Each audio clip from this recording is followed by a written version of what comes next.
Did you see that video from Chicago where those kids Just ransacking. They ran up to that white lady in front of her apartment and just beat the shit out of her? Horrifying. It's so crazy. Horrifying. That this is happening in modern 2023 in Chicago. Right. Can you imagine? Giant groups of kids just beating a lady up for no reason. Because she was white. Let's not. But imagine that.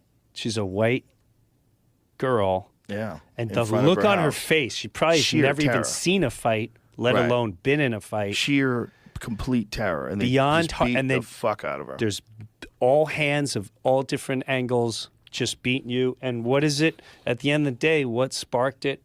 What created that madness? What brings you to the state of I just got to beat someone because they look like that's madness? It's also a recognition that law enforcement has lost control. Like the fact that they can do that and they think they can do that as little kids. There's like young teenagers doing this, smashing windows and meeting up in groups of hundreds. Like, what do they do? Are they organizing on social media? Like, what are they doing? For Is sure. that what they're doing? Yeah. It's happening in lots of places. And how is no one stopping that? How is no one stopping it? You don't see the organizing on social media? Yeah, it's crazy. With everything that's seen on your phone, they don't see certain things. Yeah, how do you not see that? Come on, man. But I don't think the way the policing is in this country, the way the people have lost respect for law enforcement, it's all that defund the police shit has real consequences, and that's one of them. You're seeing it right there. It's so spooky, man. It's so spooky how quickly things can like deteriorate. Well, they also dehumanize everything. When you're a police officer, what you don't realize is most of the times those cops are the first one to see your dead child. Yeah. And you know the trauma that brings?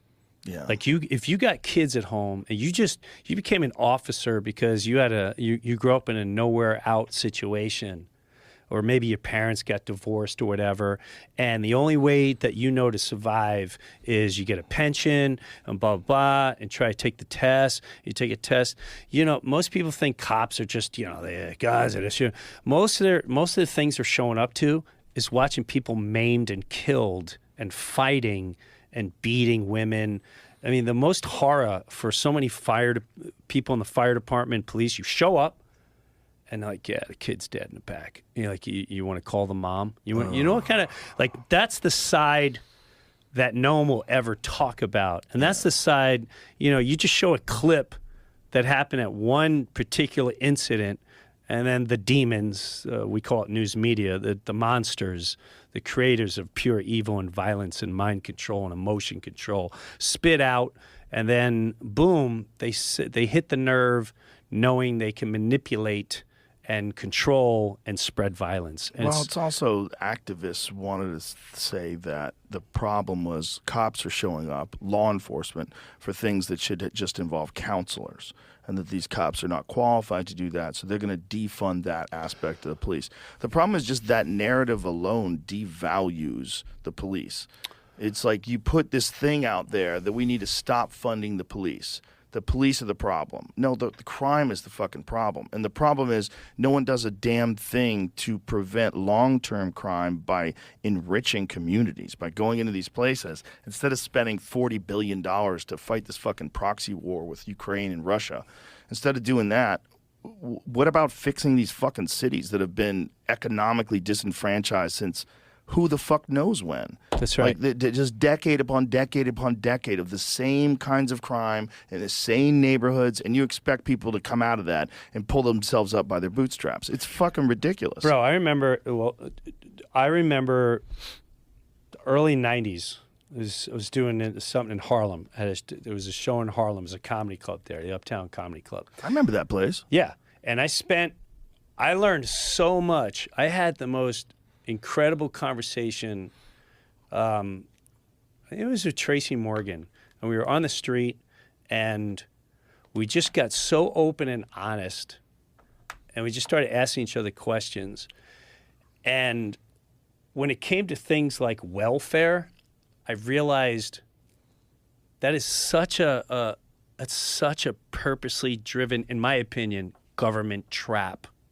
And just the way he was explaining, he's like, if I have a kid, they give me money. And he's like, we don't have options. They keep us here. They put certain foods here. They offer to pay us money.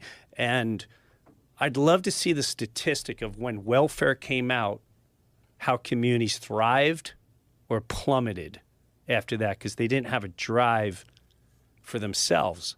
They're under the illusion that they're going to be taken care of.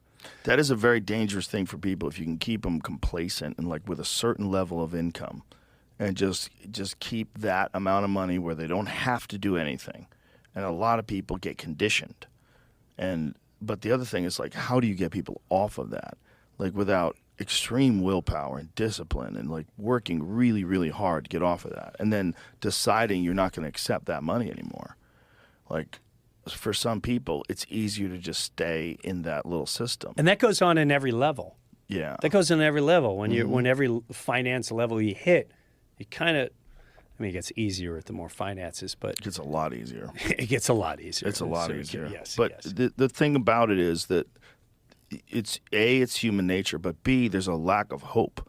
So like if you gave that welfare check to places where people are thriving and doing things that they love to do, then it wouldn't be so bad because they just keep doing things they love to do and thriving, right? And then maybe they would find other stuff to do for a living and they wouldn't need welfare. But if you're doing it to people that live in despair, that's when it's sick. Like there's something sick about it because it's like all you're doing is putting a little Band-Aid on it and you are giving people food and you are giving people shelter and that is good. It's definitely better than them being homeless. But that is not fixing anything. And the only way to fix it is to give people hope. And you can't have any hope when you live in a community where like everything's fucked. Where like everyone's Drugs run rampant, Violence, cigarettes, gangs, liquor store, everything. Everything runs rampant. Yeah, and that's the real problem. The real problem is people have a lack of hope, lack of positive role models. Everybody that you know is either involved in crime or the victim of crime or avoiding crime, or it's like you're just dealing with constant violence and crime. But give me your money, Yeah. and I'll go fix Ukraine. It's crazy, right? It's like, how do we not address these problems in America? How do they, like, whenever the debates come up every year? It's the same thing. It's the same thing. Pro-life, pro-choice. Yeah, they're like, we're going to get jobs. Like, bitch, what you are not. We have created so many jobs in this administration. And we're going to do so much for the military. That's one thing I love about the new Twitter. When anybody posts something, even from the White House, it gets fact-checked. And the White House has had to pull tweets because they're just bullshit. Thank